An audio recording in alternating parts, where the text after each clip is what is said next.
Loh, ngejar lagi. Orang-orang mazhab Syafi'i kok sampean mazhab Soekarno itu gimana? Dengarkan. Hampir 1 abad.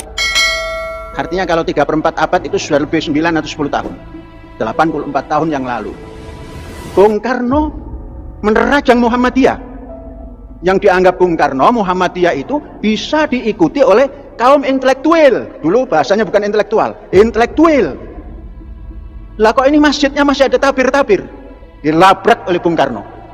Aku masuk ke Muhammadiyah karena aku tahu tujuan Muhammadiyah adalah bisa diterima oleh akal intelektual.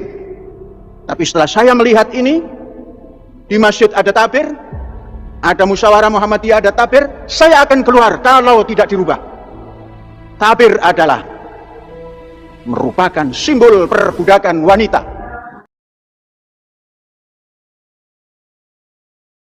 Ya, sikap itu tergantung sikap kita dan bagaimana cara menyikapi satu atau menghayati satu tradisi atau apa yang dianggap sebagai ajaran-ajaran agama seperti salaman, pakai hijab dan sebagainya. Itu tinggal kita aja menyikapinya. Kalau kita merasa itu sangat penting, tentu kita risih. Tapi kalau kita anggap lah itu kan hanya tradisi, ndak apa-apa juga. Oleh sebab itu tergantung niat saudara. Kune, kalau misalnya Anda merasa saya di pesantren tuh kalau ketemu laki-laki ndak boleh salaman ya gitu. Kalau di kampus masih mau begitu kan tidak apa-apa juga. Kan tidak ada yang melarang, minta maaf gitu aja kan boleh. Tapi salaman juga boleh gitu. Terserah, kan tergantung hati, innamal a'malu binniyat kan gitu. Saya beri contoh begini, ada orang itu dari Aceh, pakai jilbab, pinter anaknya. Lalu masuk ke sekolah Del yang dibangun oleh Pak Luhut di Sumatera Utara. Ya, Sandel itu satu sekolah yang eksklusif untuk anak pinter-pinter, memberi beasiswa penuh dan lulusannya banyak yang lulus ke luar negeri karena di situ mulai masuk itu tingkat SMA sudah sehari-hari bahasa Inggris terus sehingga masuknya ke luar negeri. Lalu ya, perempuan punya pikir seperti itu, saya tidak boleh salaman. Nah, ketika perpisahan nih, anak wisuda mau dilepas oleh Pak Luhut satu-satu disalami. Pas anak Aceh itu tidak mau. Siapa? Saya tidak boleh salaman. Kenapa? Kata Pak Luhut. Ya dalam Islam tidak boleh salaman begitu. Loh, saya sudah tua gitu kan, tidak mungkin kawin sama kamu gitu. Enggak Pak, ini ajaran agama. Ya sudah, saya hormati, kata Pak Luhut. Selamat kamu lulus dari dapat beasiswa ke luar negeri.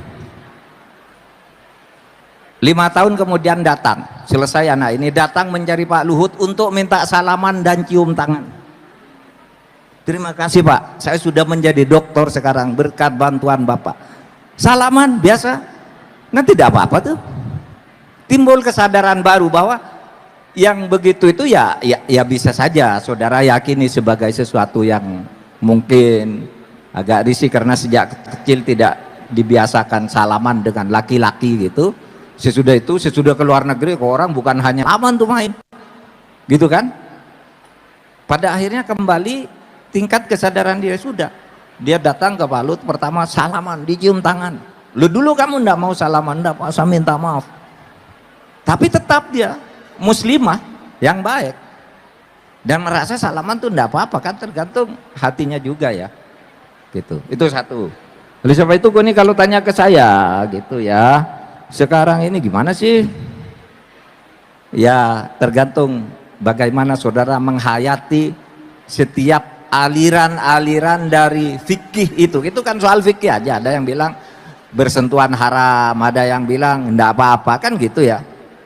Kalau apa misalnya dalam wudhu tuh kan ada wa in kuntum maridun aw ala safarin udatum ayum wa iddatu apa namanya aula mastumun nisa falam tajidu ma'an fatayammamu zaidan zalaka atau zaidan thayyiba suaidan thayyiba.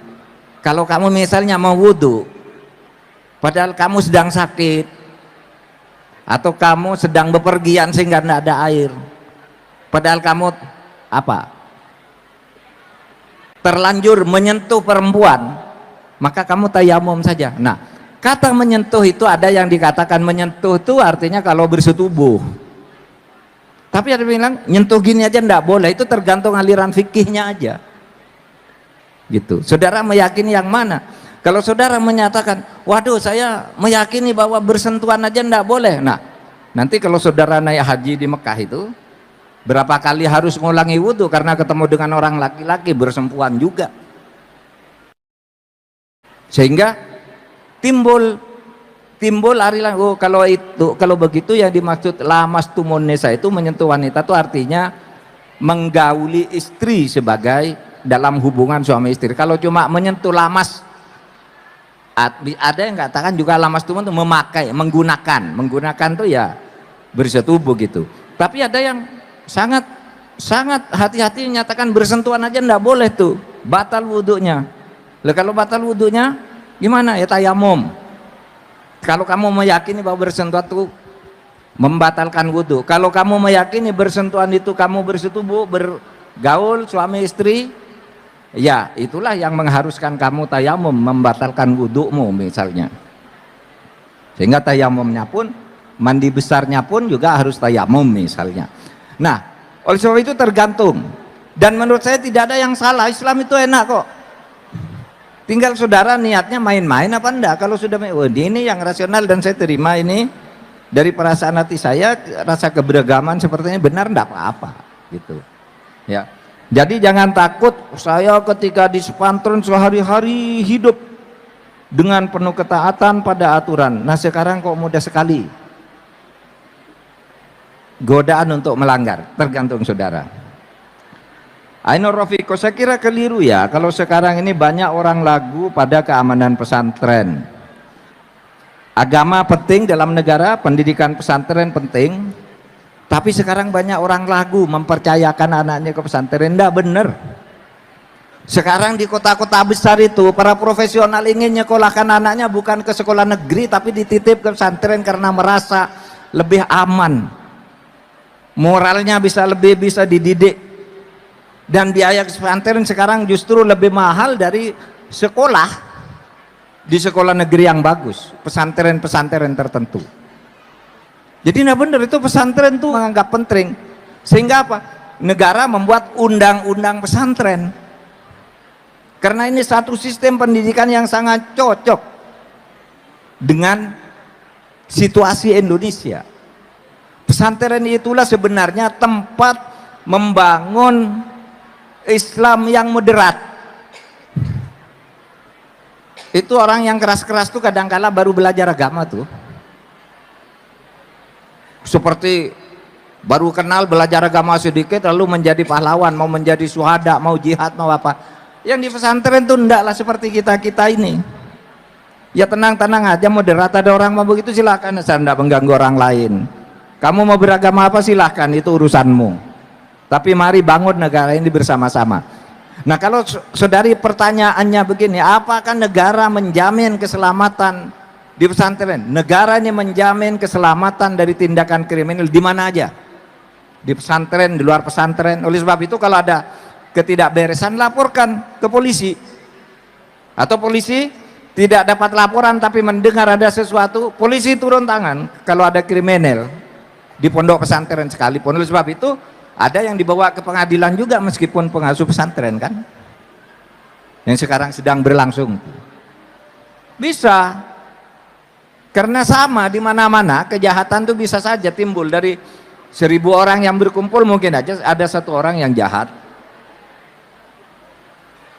Di tempat lain juga, di gereja, di lapangan sepak bola, di pasar, pasti ada lah orang yang tidak banyak pun 1, 2, tapi secara umum itu pesantren itu potensinya inilah tempat pendidikan yang cocok untuk membangun negara Indonesia yang ingin membangun moderasi beragama secara ramah, bukan marah-marah, kata Gus Yusuf tadi. Sekian, terima kasih. Assalamualaikum warahmatullahi wabarakatuh.